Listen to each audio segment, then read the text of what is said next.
Hey, what's going on, guys? It's Matt back with another video. Today I'm doing a review of, well, hold on. Today I'm doing a review of the Fujifilm 10-24mm f4. I'm using it to film this part of the video right now, obviously.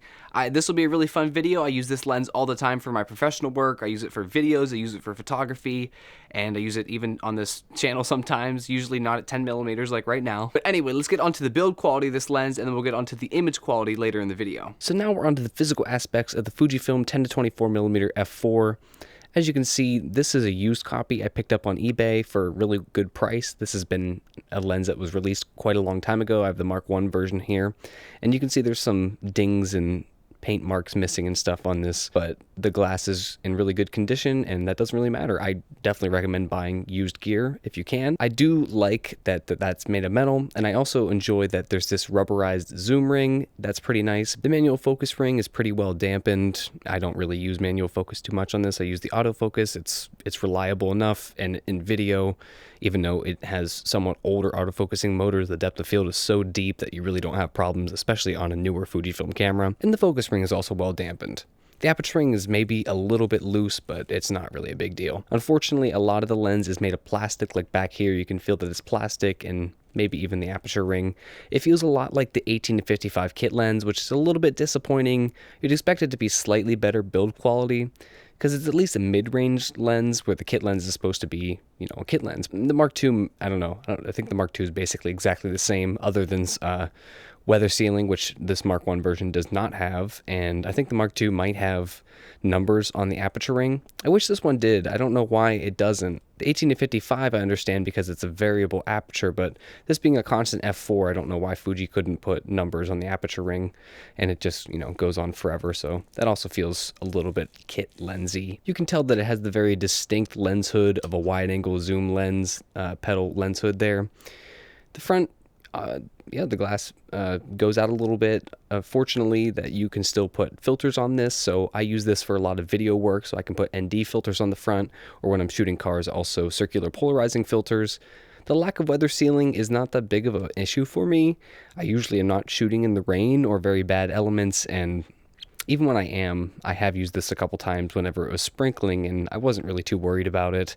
I also got it for a really good used price. If the lens dies, I'm not that worried about it either. You can see that it has OIS, or in-lens stabilization, and you also have a switch to go between manually controlling the aperture and the aperture being automatically controlled by the camera right on the lens there. The in-lens stabilization is really good. I think Fuji claims that it's about 7 stops, and it's really useful for video work, especially whenever I'm using this lens on a gimbal. Putting all that stuff together, the lens stabilization, the camera stabilization, the gimbal, and then even post-stabilization, you can get a perfect floating camera effect, which is super useful and super professional looking, and it's easily achievable on a Fujifilm camera with a lens like this. And in case you're wondering what it looks like on a camera body, this is what it looks like on a Fujifilm X-T3. It fits really well on there. It's just about the perfect size.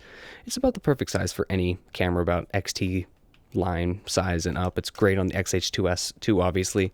Maybe a little bit big on a smaller Fujifilm body like a XE2 or something, but it's still totally usable if you have a grip or something. This has just essentially become an extension of myself and of my camera. I use it all the time for my professional work, and it's just a really nice lens, very useful, essential part of my kit because of its versatility. Anyway, that's enough about how it looks and feels. Let's get on to the image quality of this lens. In terms of the image quality of the Fujifilm 10-24mm f4, I'm using it right now for this video. It's perfectly acceptable for filming 4K professional video.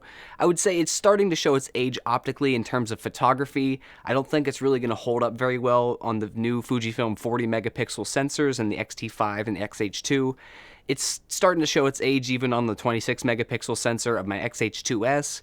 And it depends on the situation. I think I might actually have a somewhat bad copy of this lens.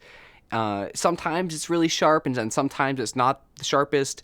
And my copy specifically, for whatever reason, on the right side of the image frame, sometimes even at really stopped down apertures where the depth of field should be really deep, and where other parts of that plane of focus are in focus, the right side of the image frame randomly is sometimes soft. So I think I probably have maybe not the best copy of this lens. Maybe other people's copies are sharper, but I've heard other people also say that in the modern day in 2023, it's a little bit disappointing that when Fujifilm did the Mark II version of this lens, they kept the same optics, because it's starting to fall a little bit behind in comparison to some other Fujifilm's lenses. Now, to some people, you think that the difference between 10mm and 24mm doesn't actually sound like that big of a difference. As you saw in the beginning of this video, it's actually pretty dramatic difference. But one of the main use cases that I have for this lens is shooting videos of cars, and I shot this example showing the difference between 10mm and 24mm.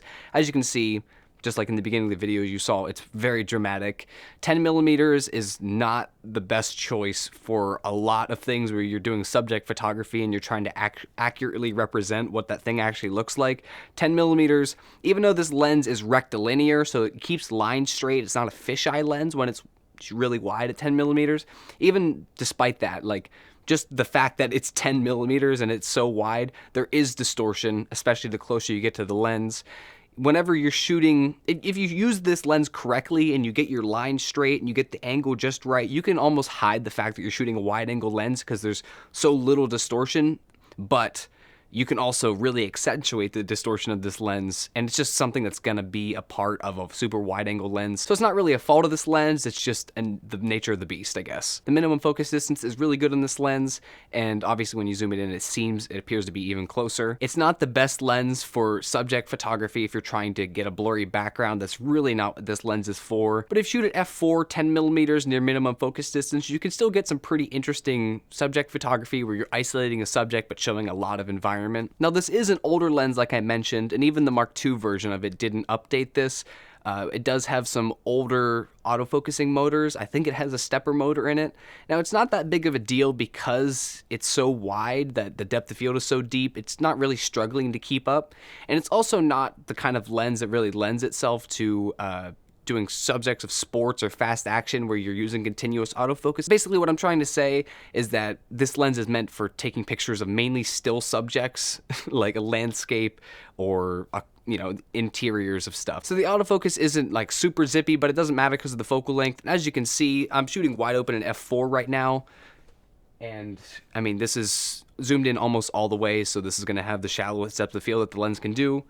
And the autofocus keeps up pretty good on a modern Fujifilm camera. So obviously it's a constant f4 aperture, which is not the fastest lens in the world. A lot of people would prefer to at least have an f2.8 zoom, if not even faster nowadays. Canon's coming out with f2 zooms and Sigma with 1.8 zooms and stuff like that.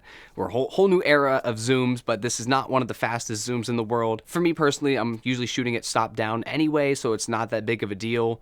I'm usually using it in semi-controlled environments, or at least environments that have a lot of light to begin with.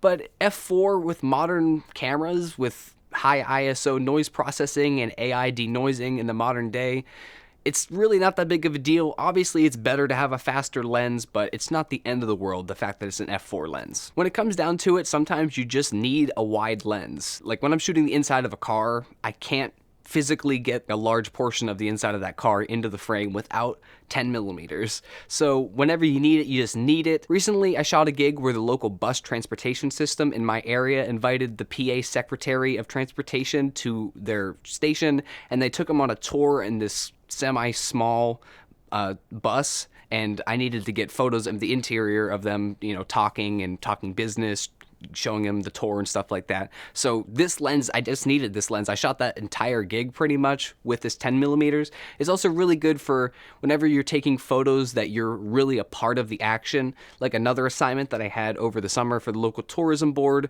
was that the Jewish youth group was as a group going out on a hike on a local mountain, and they wanted me to document their hike. So obviously I'm a part of this hike. I'm hiking with them. I'm trying to, hike really fast to get up ahead of them and be a part of it, and I can't really get super far ahead of them and compose a shot with a 50mm lens.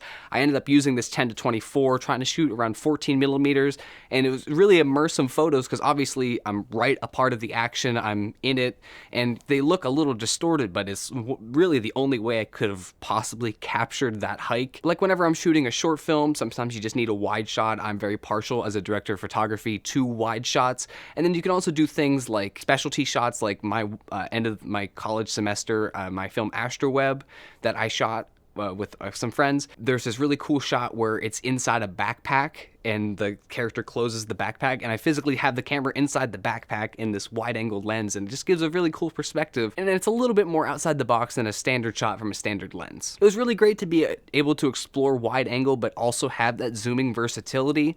I used to have a Pergri 12mm f2, and sometimes I wish I would have reviewed that lens for the channel, but I just didn't really ever mesh with that lens. I didn't really like using it because I was stuck at that 12mm.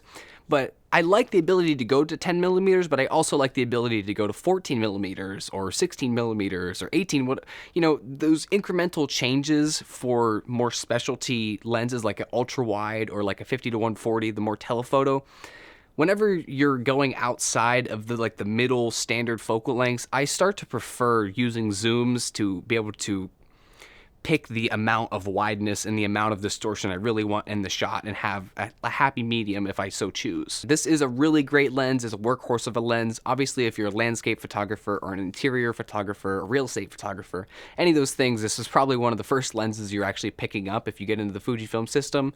But it's a really great lens. It stands the test of time. I do wish they would have updated the optics whenever they came out with the Mark II version, but it seems for at least the foreseeable future, the optics in this Mark I, which are the same as the Mark II, are what we have when it comes to an ultra wide angle zoom with Fujifilm in the first party lens category. Obviously there's new competitors with Tamron and Sigma. I might have to look into that, but the things that sucks with those is they don't have lens stabilization, and if they did, it probably wouldn't play as well with the Fujifilm IBIS as a first-party lens. But that's enough about the 10-24mm f4. I actually didn't expect to talk this long about it, but let me know if you've owned this lens, what your use cases are for it, if you actually have tried the Sigma or the Tamron ones, the new ones that came out for Fuji X mount. Leave a like, leave a comment down below, and I hope to see you in the next one, guys. Peace.